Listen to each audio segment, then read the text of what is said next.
Hey, my little raggities, what is up? How are you doing? How are you feeling? If you are new here, I am Raina Swan, aka your new book bestie.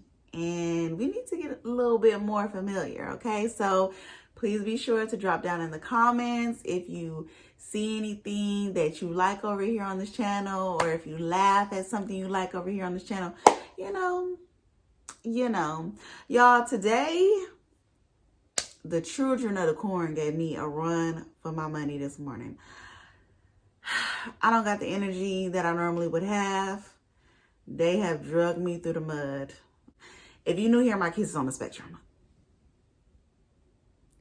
A time is not being had over here, okay? But I feel like I mask it well. I'm looking at this dog, and he better not come back here, okay? Puppy chow. Calm down. Calm down. So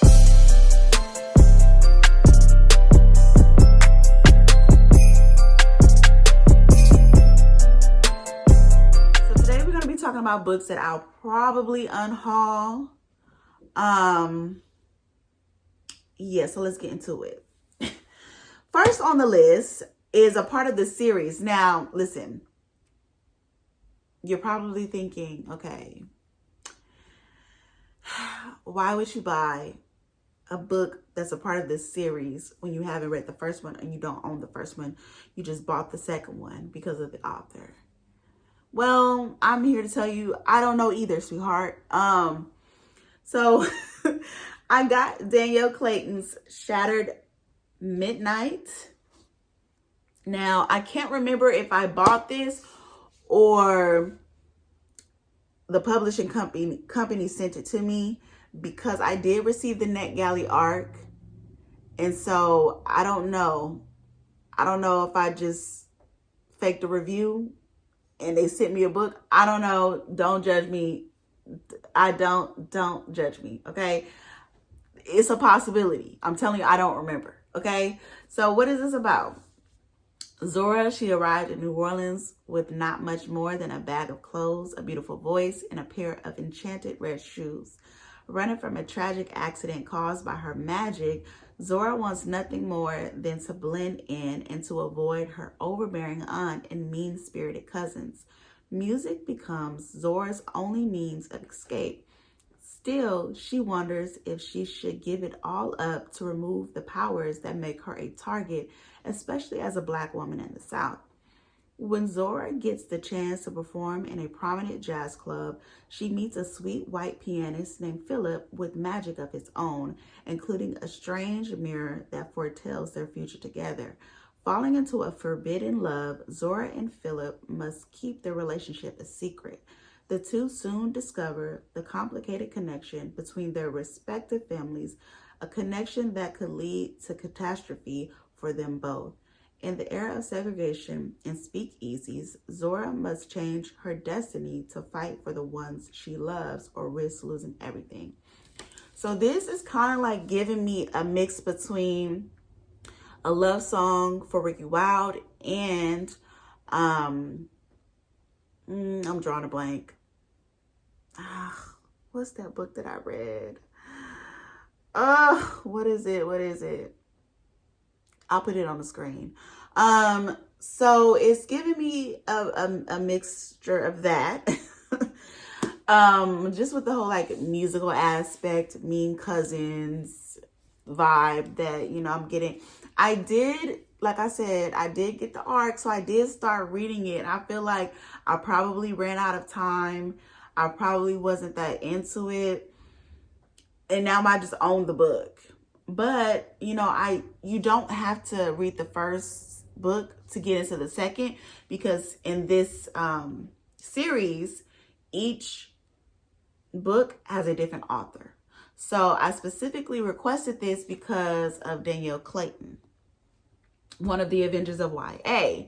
Okay, so I had very high hopes of getting into it and enjoying it, because I really, really love anything that has to do with New Orleans. So I was like, I have to get into it. But as I'm digging, I'm looking, this has a map in it.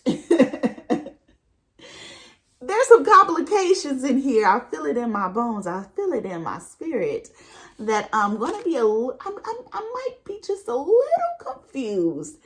There's a good amount of characters in here. And I'm not one of those people that can handle that.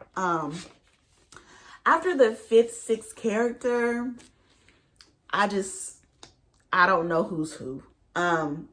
Unless they have a very distinctive voice within the story. So yeah, I may unhaul this. I may keep it. Who knows? The cover is hidden. Look at that. Shimmer, shimmer. Okay. Next on the list, we have Watching You Without Me. Now, listen. I got this from the Dollar Tree. The synopsis sounds really, really good. So let's get into it, and then I can tell you my crazy reason for why I might unhaul this. It's not going to make sense, but just follow along, okay? When Karen finds herself back in her childhood home in Nova Scotia for the first time in a decade, following her mother's sudden death, she is forced to act as full-time caregiver to her older sister, Kelly, who was born with a developmental disability. Overwhelmed and consumed by the isolation of her new role, Karen finds a shoulder to cry on in Trevor, one of Kelly's other caregivers. Karen gratefully accepts his friendship and comes to trust him all the more when she discovers how close Trevor was to her mother, Irene. But all is not as it appears to be. What begins with friendly advice and someone to talk to soon takes a dark and mysterious turn. Who is this person Karen has let into her home? How well does she know the stranger she has entrusted with her sister's well-being? As Trevor slowly weaves himself into Karen and Kelly's life, Karen starts to grasp the unsettling truth about him and his relationship with her mother, and to experience for herself the true and dangerous nature of Trevor's care. Y'all. So when I saw this in a Dollar Tree and I read the synopsis, immediately I was drawn to it because of Kelly, the older sister with a developmental disability. I don't read a lot of books that have developmental disability representation, and seeing how, my babies are on the spectrum a little bit, they intrigued me a little bit to make me kind of really want to see the lives of other people who might be living with a disability. It doesn't say she has autism or whatever, but I just, I was drawn to it initially because of whatever disability her sister might be facing in the story. Second part, Trevor sounds crazy, and I like a good unhinged time. Now, what has been keeping me from tackling this is because it is from the Dollar Tree. And I know that sounds crazy, and I am changing my mindset because I did read New Year's Kiss this month, which I got from the Dollar Tree, and I enjoyed it. So, I can't really be acting real bougie when it comes to these books from the Dollar Tree, because just because it's at the Dollar Tree, that don't mean it's not a good book, Raina. Come on now. We can't do that. Okay, so Watching You Without Me. Should I unhaul it? Should I keep it a little bit longer? What you think I should do, friend? Should I just save it just in case? I don't want to be a bougie. I don't want to be that girl, okay? So we'll see. We'll see. Don't even judge me. Don't even judge me. Okay, so next on the list is Darkness in the Prism by Emma Jameson. And Emma is someone we follow each other on TikTok. And she's an author. I've sent her my books. She sent me hers, and I read her first book, and it was a good time. Well, it was a good book. I did give her a little bit of feedback as far as like one of her characters. He was an African-American man, and he was very stereotypical. Emma is a ally, but she is a Caucasian woman. And so when I gave her the feedback, she was very gracious. She was very accepting. And she was like, yeah, I know, that was like so cringy of me. And thank you for the criticism. Like, I may just have to go back in and, revamp some things. And I was like, yeah, girl, because Black people don't talk like that, baby. Like, I had to kind of like, real sis and real quick, like, girl. And that was such a hard thing for me to do because, like, I never want to make somebody feel like they're not good at what they're doing. Because the book was good, but it was just that one character. I was like, girl. So she did give me this book, just because, and because of the whole little Black character thing she had going on in the first, I'm kind of scared to read this one.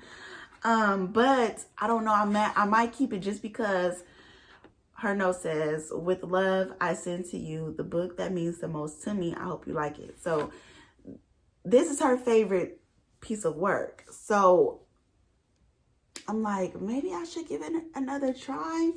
So the back of the book says, the kids of the laundromat have come together 30 years later to repair their broken prism of innocence. They discover the light of perspective shines differently through grief and the darkness, and the truth has many shades. So I don't know what to take from that. I'm assuming it's about a group of friends who come together 30 years later to, to kind of face some dark truths, some things in the past that, have been swept under the rug. Maybe not, I'm not sure. So, yeah, what y'all think, Fran? What you think, Fran? Should I keep it? Should I unhaul it? Like, what do you think? Let me know. Let me know. Yeah. So next on my list, I have The Comeback by Ella Bierman. The Comeback by Ella Bierman. And I also got this from the Dollar Tree. So y'all already know, like, my reasoning for not reading it yet. So we'll just talk about what it's about. Okay. So at the height of her career and on the eve of her first Golden Globe nomination, teen star Grace Turner disappeared. Now tentatively sober and surprisingly numb, Grace is back in Los Angeles after her year of self-imposed exile. She knows the new private life she wants isn't going to be easy as she tries to be a better person and reconnect with the people she left behind. But when Grace is asked to present a Lifetime Achievement Award to director Abel York, the man who controlled her every move for 8 years, she realizes that she can't run from the secret behind her spectacular crash and burn for much longer. And she's the only one with nothing left to lose. Alternating between past and the present, The Comeback tackles power dynamics and the uncertainty of young adulthood, the types of secrets that become part of our sense of self, and the moments when we learn that though there are many ways to get hurt, we can still choose to fight back. So this is given very much Nickelodeon. It's giving she was abused when she was a kid by that man. And now they want her to present an award to his disgusting ass. So, what you think, Fran? What you think? What just tell me, like, how did the synopsis sound? Did it make you feel like, oh, I need to read this? This dog is dragging his butthole across my carpet and I just had it cleaned 2 days ago. This might be my 13th reason. Okay, so next on the list is Get a Life, Chloe Brown. I did start this years ago and I DNF'd it. I tried the audio. That was worse. Now, what prompted me to get this was them fine, distinguished women over there on TikTok. I almost called them people out of their names. I'm working on it. I promise. I'm working on it. Should I say? I'm not gonna say it. Okay, so they was hyping this series up. Oh my God, who's your favorite brown sister? Is it Chloe? Is it Danny? Who is it? Well, I don't even know the other one's name. I was just like, oh my God, maybe I should, get it and see. I should, and this comes with not knowing what you like as a reader. Because I was just getting back into reading, and anything that them fine, distinguished women over there on TikTok was recommending, I felt like I had to join in on the fun and read it too. And I was not having a good time. But now I know what I like to read now. And so I just stay in your lane. Just stay in your lane. I just stay in my lane. And so I'm most likely, listen, there's no question about it. I'm not reading this. But friend, let me just give you the rundown, okay? So Chloe Brown, she's chronically ill, but she's a computer geek with a goal, a plan, and a list. I love a good list in a story. But after almost but not quite dying, she's come up with 7 directives to help her get a life. And she's already completed the first, finally moving out of her glamorous family mansion. Girl, you tripping. You know how high rent is in this economy? And you gonna move out?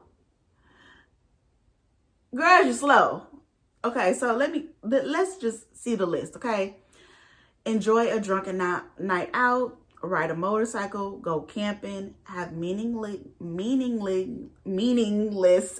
but thoroughly enjoyable sex, travel the world with nothing but hand luggage, and do something bad. But it's not easy being bad when you've written step-by-step guidelines on how to do it correctly. What Chloe needs is a teacher, and she knows just the man for the job. Redford Red Morgan is a handyman with tattoos, a motorcycle, and more sex appeal than 10,000 Hollywood heartthrobs. He's also an artist who paints at night and hides his work in the light of day, which Chloe knows because she spies on him occasionally, just the teeniest bit. But when she enlists Red in her mission to rebel, she learns things about him that no spy session could teach her, like why he clearly resents Chloe's wealthy background and why he never shows his art to anyone, and what really lies beneath his rough exterior. I'm with Red because I'm resenting her wealthy background too. Like, girl, we is out here struggling and you're just willingly moving out of mansions? Are you okay? But, I could see why the romance girlies would enjoy this over on TikTok. But as a romance visitor, it just doesn't appeal to me. So, have you read this? A lot of you guys have read this. What did you rate it? What did you think about it? I thought that was my pizza buzzing on the... thought that was a little alarm. Like, girl, come get your food. Okay, anyways, I hope you enjoyed this video. Thank you guys for tuning in.